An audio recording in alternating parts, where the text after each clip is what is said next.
আজকে নিয়ে আসছি অস্থির ইলিশের ঝাল ফ্রাই। ছোট বড় যে ইলিশ চান সেই ইলিশ দিয়ে এই ঝাল ফ্রাইটা বানাইতে পারবেন। একবার খাইলে বারবার খাইতে মন চাইবো এমন একটা রেসিপি। তো প্রথমে নিয়ে নিছি কয়েক পিস ইলিশ। ইলিশের যে কোনো পিসই কিন্তু নিতে পারবেন। তারপর একটা বাটিতে নিয়ে নেব মিডিয়াম সাইজের 2টা পেঁয়াজ কুচি। তারপর 4-5টা কাঁচামরিচ ফালি করে নিয়ে নিছি। সাথে অল্প একটু রসুন কুচি নিছি ওইটা পরে দেওয়ার জন্য। সাথে নিয়ে নিছি হলুদ আর মরিচের গুঁড়া, ঝাল কিন্তু এই রেসিপিতে বাড়াইয়া দিতে হবে। তারপরে দিয়ে দেবো স্বাদ মতো লবণ। সবকিছু এখন ডইলা ভালো করে মাখায় নেব। কাঁচা মরিচ আর শুকনো মরিচ যার যা টেস্ট অনুযায়ী দিবেন, এই রেসিপিতে ঝাল একটু বেশি হইলে স্বাদ ভালো হয়। তারপরে দিয়ে দেবো 2 টেবিল চামচ সরিষার তেল। এই রেসিপিতে সরিষার তেল দিলে কিন্তু স্বাদ দ্বিগুণ হয়ে যায়। তেলটা দিয়ে আবার সবকিছু সুন্দর করে মাখায় নেব। মাখানোর সুবিধার্থে আমি বাটিটা একটু অন্য জায়গায় নিয়ে নিছি। ভালো করে মাখায় নেওয়ার পরে দিয়ে দেবো সেই মাছের পিসগুলা। তারপর মশলার সাথে সব একসাথে ভালো করে মাখায় নেব। আপনারা চাইলে একটু ম্যারিনেট করে রাখতে পারেন, আবার ইনস্ট্যান্ট রান্নাও করে ফেলাইতে পারেন। তারপর চুলার উপর কড়াইটা দিয়ে দেবো তেল।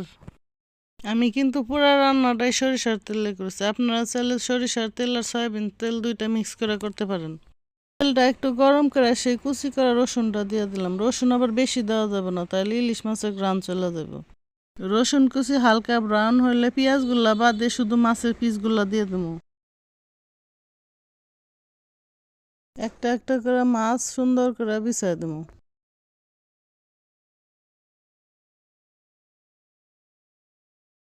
মাছগুলা যাতে নিচে লাইগা না যায় সেজন্য একটু সরাই দেবো। তেলের মধ্যে মাছগুলারে উল্টায় পাল্টায় ভাইজা নেবো। মাছ কিন্তু একদম কড়া কড়া ভাজা যাবে না, একদম হালকা হালকা করে ভাইজা নিতে হবে। ইলিশ মাছে কিন্তু ভুল আদা ব্যবহার করা যাবে না।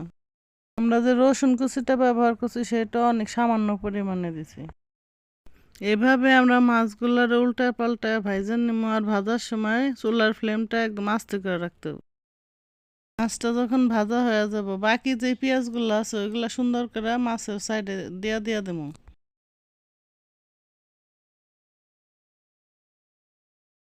পেঁয়াজটা দেওয়ার পরে পেঁয়াজ আর মাছ একসাথে আলতো করে মিশিয়ে নেবো। পুরো রান্নাটাই কিন্তু একদম লো ফ্লেমে করতে হবে, তাছাড়া পুড়ে যাব। পেঁয়াজটা দিয়ে মিশানোর পরে কিছুক্ষণের জন্য ঢাকনা দিয়ে ঢাইকে দেবো। একটু পরে ঢাকনাটা তুইলে আবার একটু নাড়া ছেড়ে দেবো। মাছগুলোরও কিন্তু উল্টায় দিতে হবে। মাছটার এরকম উল্টায় পাল্টায় ভাইজা নেওয়ার পরে যখন দেখবো পেঁয়াজটা একটু লাল লাল হয়ে গেছে, তখন ওই বাটিটা ধুয়ে একটু পানি দিয়ে দেবো।